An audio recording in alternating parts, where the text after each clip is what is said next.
Frank Pespe with the Racing Biz here with Maryland racing analyst, Arlington Park racing analyst, rising star, Gabby Gaudet. We're going to talk about the 113th running of the Grade 2 Dixie Stakes, a mile and a 16th on the turf. Had to do a double take because it used to be a mile and an eighth. Mm-hmm.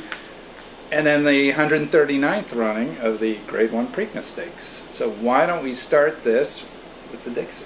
All right, let's do it.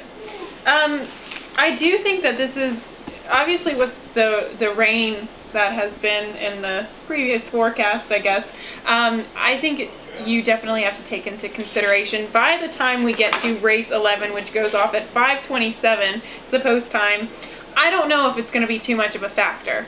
The thing that I'm kind of thinking about here is that with that rain, you know, speed usually tends to be a little bit better on the front end with some of that moisture in the turf course, but they're, you know, moving the rail. The rail's been set at 10-15 feet. They're moving it to 0, so the inside is, I think, going to be the place to be. So I do like Fredericksburg. That said, the 8 Up With The Birds is a very, very nice horse. Yeah, I mean, the interesting thing about, I mean, it's not every day in a race like this you get 5-1 on a Grade 1 winner, which absolutely Up With The Birds is. And a lot of money. I mean, obviously 5-2 favorite on the 6, Hey Leroy. His performances are impressive, but what exactly has he done outside of the Gulfstream Park circuit? I mean, that's my main concern, and we have seen time and time again these horses be bet down to very short prices. They come to the Pimlico surface, it's much different, it's softer, it's not as hard as that Gulfstream turf course down there, and they just don't take a liking to it. They don't show similar speed on this type of track here. So I actually am, I might not even use them in my super at 5-2. I do like the 8 though. I love the 1. Roadhog, I'm going to put into consideration as well. I think he is likely to scratch. Oh, okay. Well, not certain, but likely. I remember speaking to Liz Merriman prior to the Henry S. Clark last time, and she said, you know, I think he's going to run very well today, but he's always the type of horse that needs a race, and second time off the layoff, he's sharp as a tack, so that's another angle to go. And plus, I don't know if he's that good at the mile. I think he wants a little bit more acreage, the mile and the 16th and farther. On Hey Leroy, you've seen him this week. What did you think of what you saw? I mean, I think he's a very attractive horse, obviously. The main concern, he looks like he's been training very well for Manny Asparua here. Like I said, the main concern here is those Gulfstream performances transitioning to a track like Pimlico, I think is the main concern with him. Whether or not, I mean, he's training well in the mornings, that's on the dirt.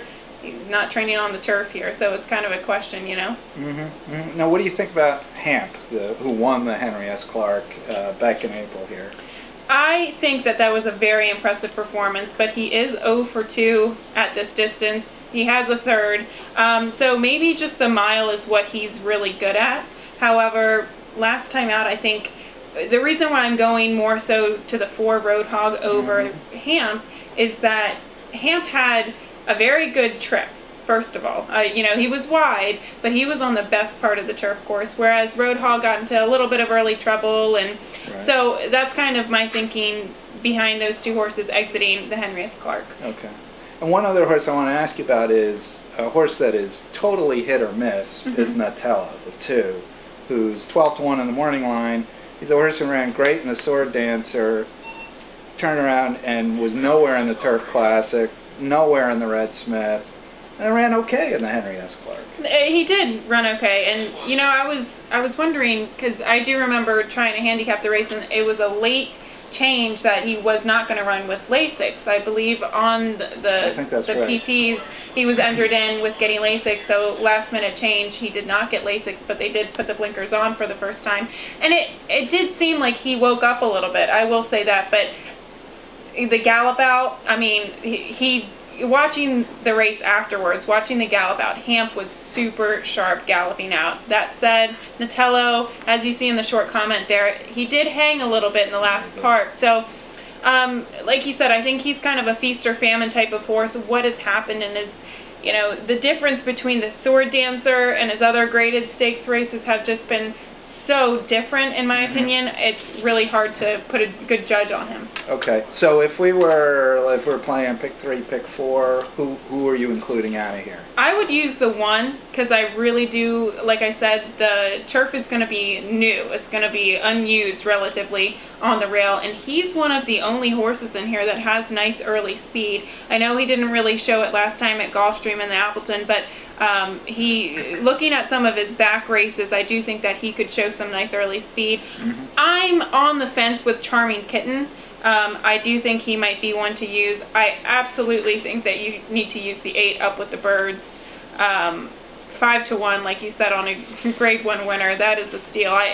I don't know if you're going to get that price on him. I mean, perhaps a lot of money will go to the 6 Hey Leroy, but I like those. I like those 3 horses, honestly. The Fredericksburg, Charming Kitten, Up with the Birds. So 1, 3, 8.